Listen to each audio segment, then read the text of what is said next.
很多人无法理解，为什么我们的灵魂要从源头离开，来地球玩这个人间游戏。既然我们就是一切万有，我们本身就是无所不能，本自具足的存在，那干嘛还要来地球上？很多人都会觉得这个人间游戏简直太苦了，一点都不好玩。甚至还有一部分人把地球想象成是一个监狱，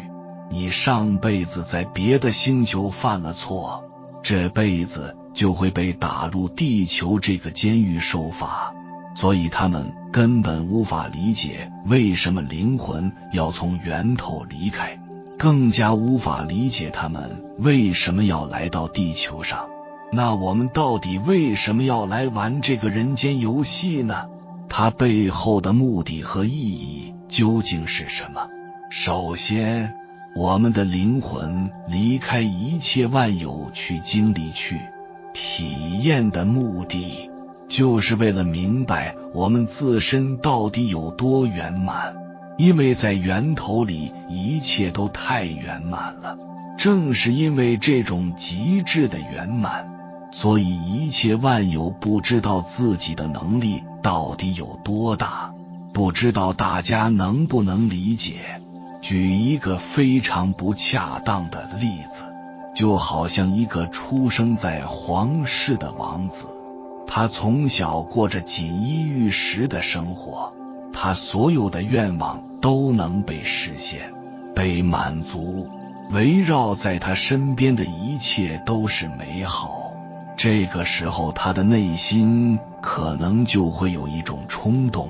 他想要去看看外面的世界，想要去体验不一样的生活。一切万有也是这样，他需要体验不同的感受和状态，更深刻地了解自己。而一切万有就是通过分化出无数个不同的灵魂去实现这个过程。这些灵魂呢，将自己投身到不同的世界和维度，用不同的身份和角色去经历不同的剧情，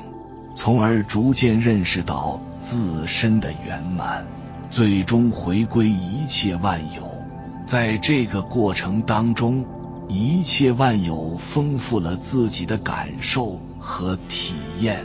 体会到了自身的圆满。这就是我们的灵魂为什么要离开源头的原因。灵魂为什么要选择来到地球上而不是别的星球呢？就是因为在这里可以获得非常极致的体验，从而能够加速灵魂的进化历程。放眼整个宇宙，地球这个游戏场的难度系数都是名列前茅的。可以说，人间这个游戏是一场勇敢者的冒险，只有非常勇敢的灵魂才会选择来到地球体验。因为在来到这里之前，你就已经允许将自己所有的记忆全部抹去，你会忘记真正的自己是谁，忘记自己无所不能的能力，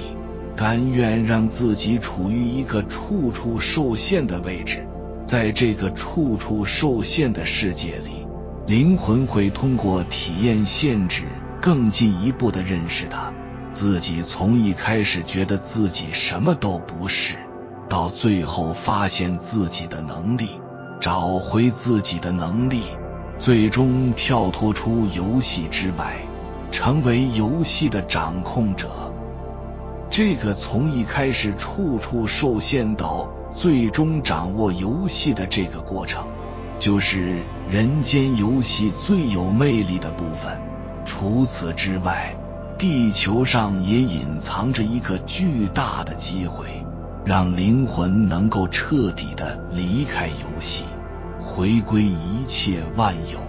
因为在地球上你可以体验到非常强烈的二元现象，这也是地球跟其他星球最大的区别之一。在这里，好与坏、善与恶，美与丑，一切的二元现象都非常的强烈，这其中就隐藏着一个巨大的机会。在这样强烈的二元现象下，人有机会在觉察到二元的虚幻之后，超越于二元之上，从而实现灵魂的飞速进化，融入一切万有之中。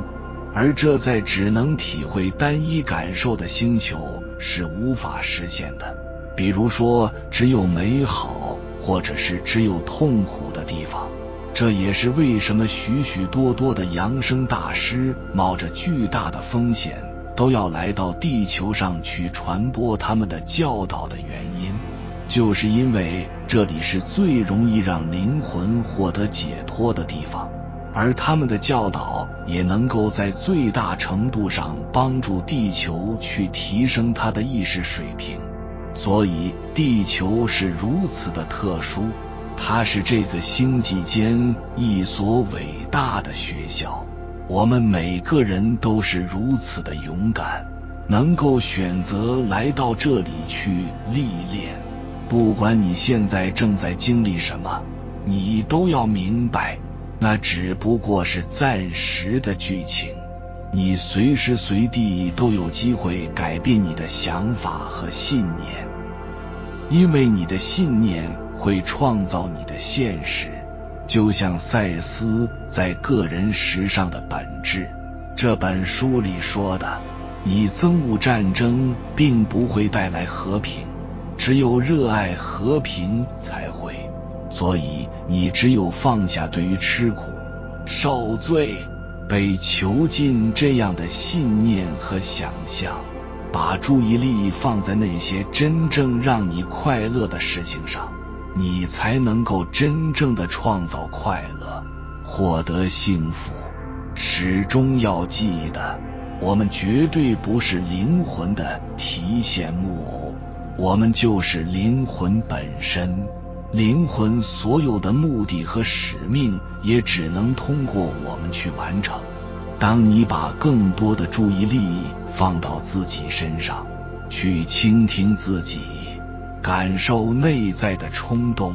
追随自己最高的热情和喜悦去行动的时候，你就是在做灵魂最需要你做的事情。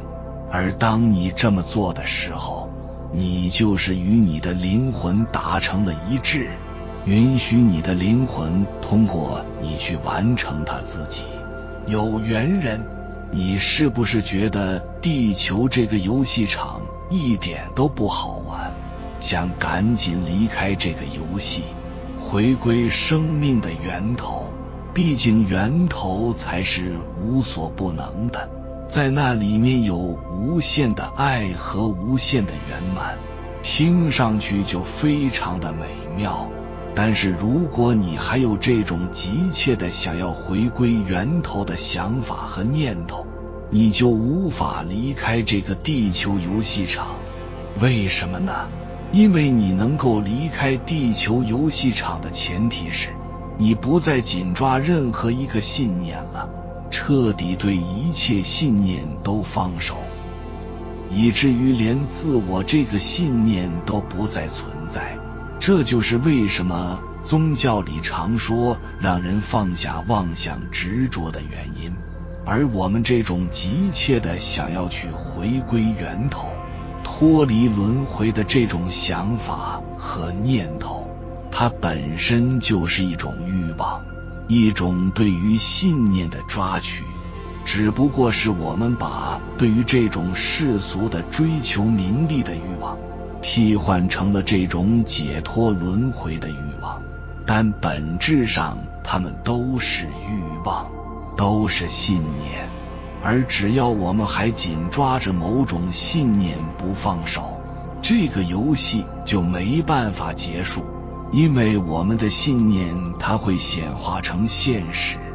而显化成了现实又会紧紧地抓着我们，产生出新的信念，如此循环往复。那这个游戏它就是没办法停止的。说到这里，可能有些人会觉得很郁闷，心想凭什么呢？灵魂问都没有问我，就让我来玩这个人间游戏，我现在不想玩了，还不能回去吗？其实当我们这么去思考的时候，背后隐含了一个很大的价值判断，那就是人间是没有源头好的，在这里是不圆满的，充满苦难的，只有源头才是最好的。也就是说，我们认为彼岸要比此岸好，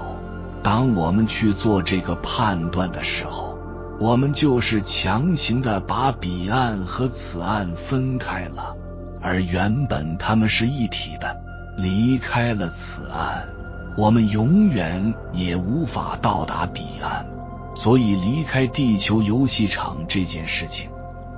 它本身是不用去刻意追求的，而是当我们到达那个状态后自然而然的一个结果。那我们要如何才能到达那个状态呢？答案就是活出我们最大的潜能。为什么这么说呢？因为我们之所以来到这个人间游戏场的目的，就是去通过体验强大的限制，去理解什么是无限。当我们充分发挥自身的潜能去体验、去创造的时候，我们就是在突破层层的限制。每突破一层限制，我们就会体会到一层的自由。当我们将自身的潜能发挥到极致的时候，也就是我们突破所有限制的时候，我们就能完全体会到什么是无限。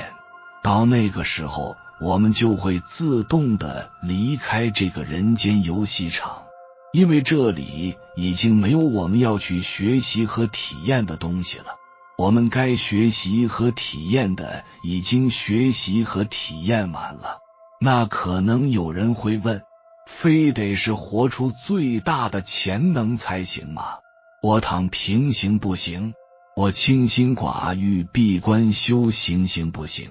可能还真的不太行。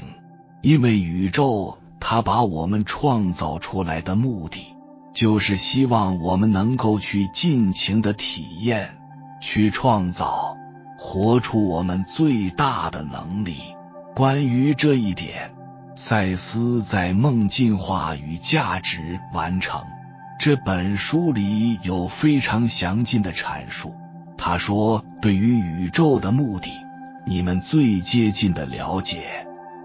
可以在你们对于自己孩子的发展的那种挚爱感情中找到，在你们要他们能充分发挥其能力的意图中找到。就是说，宇宙希望我们每一个人都能充分发挥自身的潜能，他对我们的感情和期望。赛斯在这里做了一个类比，他说，就像父母对于孩子的那种感情一样，每一对父母都希望自己的孩子能够成为人中龙凤，活出自己的精彩。宇宙对于我们也有这样的感情和期望，而且它不仅是对于我们是这样，它对它所有创造出来的存在都有这样的一种感情。大到一个星系，小到一粒沙，宇宙都希望他们能够活出自己最大的价值。在这个过程当中，宇宙会给我们充分的自由，让我们按照我们想要的方式去创造。明白这一点，就会明白为什么巴夏说，我们每一个人都是被宇宙所支持的。巴夏还说，如果我们不是被宇宙所支持的，我们早就已经不存在了。赛斯关于这一点也有一段非常优美的话，去描述宇宙对我们的支持和爱。以肉体活在你们运转中的星球上，安全地仰卧于你们的黄昏与晨曦之间，你的存在被四季与自发性秩序这整体运作所支持，这是一件礼物，一份恩赐，一种精妙的喜悦。在这个意义上，可以说宇宙是最智慧也是最成功的父母，它在给予我们完全自由的同时，又会给我们一种无微不至的关怀和指引，这是一种非常高级的爱。那既然整个宇宙都想让我们活出我们最大的潜能，我们要怎么样才能够活出来呢？那就是跟随自己内心最高的兴奋和热情去行动，做自己最想做的事情，尽情地去玩这个人间游戏，把生活的主动权放在自己手上。用赛斯的话来说，就叫奋起挑战，永不甘于平庸。既然我们都知道这个世界是一个巨大的游戏场，是一个巨大的幻想，而不管我们经历什么，我们的灵魂都不会有一丝一毫的损伤。那为什么我们不能尽情地去享受这个游戏的过程呢？要知道，宇宙就是我们最大的后台，它会毫无保留地支持着我们，照顾着我们。我们有这么大的后台撑腰，还有什么好担心的呢？当有一天我们不再关心我们多久才能离开这个游戏，而是全情投入在创造的过程中，赞叹和欣赏每一件我们所创造出来的事情，对每一个我们遇到的人都心怀感激，在一个孩子的微笑中，一朵花的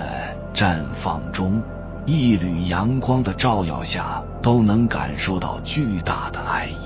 到那个时候，我们就会发现，哪有什么彼岸，此岸就是彼岸，当下就是乐土。也就是说，我们不需要去追逐一个我们所不是的东西，我们只需要去成为它。在这个成为它的过程当中，追逐它的那个信念就会被我们自然而然地放下。地球正在发生一场千年不遇的变化，这场变化将深刻影响每个人。有的人会平步青云，有的人会坠入万丈深渊。每个人都要关注这场变化背后的底层逻辑。首先看几个现象：为什么天气越来越热？为什么赚钱越来越难？为什么疾病越来越多？为什么人们普遍浮躁且没有幸福感？因为地球已经进入能量大升级阶段，而大部分人的能量还停留在原地。在能量的急速升级和流转之下，现代人无形当中承受一种压力，总感觉被什么笼罩，却又说不清原因，所以人心惶惶，内心无处安放。未来只有修行人才能生存，因为修行就是打开自己的思维，清除内心的障碍。只有这样，高级能量才能流入进来，才能跟地球一起迭代。中国人有句话叫人不为己，天诛地灭。这个为是修为的为，在之前世上只有小部分人是修行人，修行是一门选修课，而从现在开始，修行将成为每个人的必修课，不修行的人都将被淘汰，天地都不会再容纳你，所以叫天诛地灭。现代人的很多痛苦都是因为欲望太高而智慧太低，我们的欲望被外界信息不断放大，但又不肯踏实地提升自己，想要的太多，却没有丝毫耐心。如果一个人的智慧和心性修到了一定层次，一定是一个洒脱又自在的人。其实现代人最重要的事情就是早一点开悟，无论是孔孟、佛祖、老庄，还是瑜伽、上帝等等，他们传道的目的只有一个，引导我们进入开悟的状态。人一旦开悟，就会看见很多真相和本质，很多事情都会迎刃而解。抓住身边每一个机会，看清身边每一个人。相反，人如果一直执迷不悟，就会一直活在假象里，即便遇到好机会，他也接不住，而且很容易被带偏，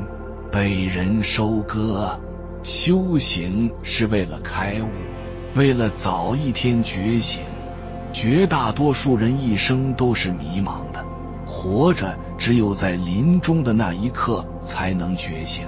发现自己一辈子都活在一座牢笼里，看似活了又一年，其实只是把一天重复了365遍，这时才会觉醒。然而此时人生已经即将结束。觉这个字也很微妙，它既是睡觉的觉，也是觉醒的觉。同一个字却有两种截然不同的内涵，说明开悟和执迷不悟这两种状态只差一念之间。修行既不需要藏在深山老林，也不需要躲在寺院庙里，最好的修行道场就是红尘俗世，最好的修行方式就是红尘炼心。修行不是对现实问题的逃避，恰恰相反，每一个现实问题就是修行的最佳入口，都是我们的道场。如果你创业的道路艰难险阻，创业就是你的道场。如果你的爱人之间有隔阂，夫妻关系就是你的道场。如果你的孩子沟通有问题，教育就是你的道场。如果你的身体有了问题，生死存亡就是你的道场。千万不要跳过现实的各种问题去谈修行，那一定是空谈。工作的问题，婚姻的问题，教育的问题，生死的问题，哪里有问题，哪里就是我们的道场。所谓烦恼即菩提，修行就在你每一个痛苦之处，在每一次想冲动的时候，在你每一次急不可耐的时候，我们经历的每一件事，无论好事还是坏事，遇到的每一个人，无论是好人或坏人，都是来自我们的每一份惊喜，每一份痛苦，每一份难忘，都是让我们觉悟的未来。每个人都是修行人，修行比努力和拼搏更重要。练就一颗如如不动之心，面对各种外界变化，要把无常当有常，让红尘炼心，练出一个强大的内心，才是未来一个人最关键的能力。修到一定阶段，你将拥有一眼窥见本质的能力，一切表象在你面前都如梦幻泡影，万事万物在你面前如同洞若观火。你可以随时置身于红尘之外，也可以随时融入其中，既能做好红尘里的每一件事，也能随时抽身离开。兼具入世的能力和出世的智慧，这才是人生最大的洒脱。开悟之前是我在活着，开悟之后是我看着我在活着。它可以让我们从高维俯瞰自己，俯瞰众生，跳出三界外，不在五行中。这就像玩游戏，你一直都是游戏里的主角，一直在努力打怪，后来你忽然发现自己变成了玩游戏的那个人，于是一瞬间你就看清了之前所有的行为和问题，能站在高维审视自己，也可以俯瞰众生，这是一种极其强大的能力。这就找到了自己的魂，可自照，亦可照人，这就是生命的大升级。当今的世界高人很多，不少背负着大使命的人投生到人间。不要小看每一个人，也许迎面而来的就是哪位大神。高人不一定都住在深山里，隐身在哪处世外桃源的修行人，他们大多入世修炼，默默地行道，尽己所能行天命。也许他们做的工作，在社会上身处的位置，在家中扮演的角色很不起眼，但是他们灵魂的深处有一股动力在驱使着他们做某件事情，在他们的内心中对自己所做之事也表现得异常坚定。也许他们会身处高职、要职、高位等，但他们会为这个世界、这个社会往更好的方向发展表现得殚精竭虑，奉献着自己的所能与才智。也许他们根本就是一个默默无名的行者、路人，但他们会用自己独特的方式去造福苍生，利益人天。他们的存在也许是声名远扬的，也许是不露声色的，也许是悄无声息的，也许是大动干戈的。使命不同，因人而异。他们在人世间生活生存，即使修炼也是在行道，在生活与做事中历练自己，进一步提升自己的智德与修为，默默地完成自己的使命。他们当中有些人明晰自己的使命，有些只是做着却不知道为什么，有的全力以赴，有的却在怀疑自己的选择，有的很早就觉醒了，有的却懵懵懂懂。不尽相同，天神高人入世也并非是完美的，一旦入了胎，就会有个迷的过程。一般负有大使命的人通常很快就知道自己该做什么了，他们从小往往就表现得比常人要聪明、敏锐，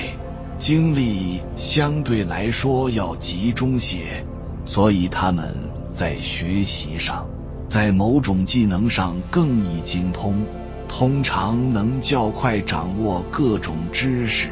以便服务于自己的使命。一般负有使命降世的人，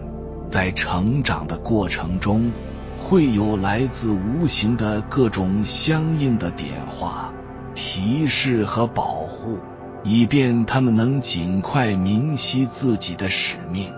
完成自己的任务。当今的世界是一个很特殊的时空点，各种高人奇士齐集一堂，神佛仙圣真八方来临，比以往都要多些。只是真人不露相，露相非真人。为何会有这么多的高人降世？还记得玛雅预言吗？其实玛雅人的预言也非全错，只是他们千算万算也没算到宇宙会眷顾生灵，做出如此调整。大批富有使命之人降生人间，用自己的才智、修为和种种看得见的、看不见的正能量，悄然转变了这一切。当然，这还不算好的，还会更好。地球不会毁灭，人类也不会灭绝。地球在宇宙中虽小，却有着无可比拟的重要性。只因地球是修身修心成道的圣地，天地一心啊！娑婆世界有着它独特的作用，承载着天道循环的末点，且这个脉点举足轻重。因此，在娑婆世界里发生的一切，或将要发生的一切，早已昭昭然于宇宙各界。在这里要提醒的是，只有高层次的神佛先圣真，才能明了这些。像一般的外星生命，宇宙生灵是不具备了然这些的能力，层次所限。一般的外星生命，宇宙生灵最多也就只能捕风捉影的知晓一些，而且还是那种智能层次相对来说要高一点的，所以才会出现外星人传递给地球人的信息预言不准的现象。但他们也是一片好心，可以说我们在路上一不小心就有可能遇到哪位上界天神的转世。他们也许貌不出众，但是所做之事绝对让人想不到，平凡中见神奇。这正是当今时空高人转世的一大特点，因为唯有如此，这些带着佛光、带着神脉仙气的高人才能更好地融入于常人中，同时也能保护自身免受魔害。有正能量的转世，当然就会有负能量的入世，这是相对的，也是在磨砺富有使命之人，使之能历练自己，升华层次，更胜从前。魔王是不会轻易失去他的阵地和势力范围的。娑婆世界是一个正与邪、佛与魔、善与恶的战场，人世间越堕落，魔王就会越开心，他的势力就会变大变强。反之，人世间越清明，魔王就会越痛苦，说明他的势力与破坏力正在萎缩。因此魔子魔孙会疯狂地入世投胎，使出各种手段在人世间制造混乱，诱惑人心，败坏道德等等。不能入世投胎的，就会在无形中控制他们能控制的人群。总之，能让这个世界堕落的，他们都干。尽管在无形中有护法护持这些富有使命之人，但他们在人世间觉醒、做事、行道还是相当不易的。魔子魔孙会想尽办法阻止、破坏和伤害这些人。正因如此，每一个领有使命之人，如能完成自己的使命，那他的功德将是巨大的，无法形容的。他将会在宇宙各界中大放光彩，远胜于从前。反之，明知有使命却不行道做事之人，等待他的将是因果天律的制裁。而那些一直不能觉醒明晰自己使命的，反而沉沦红尘，纵欲享乐堕落不堪的人，更是回天无路，做多少成就多少，一切都是公平、无私、透明的，没有人情可讲。光辉的背后有着无情的规律，无情的规律更能造就出辉耀寰宇的功德。人间正道是沧桑，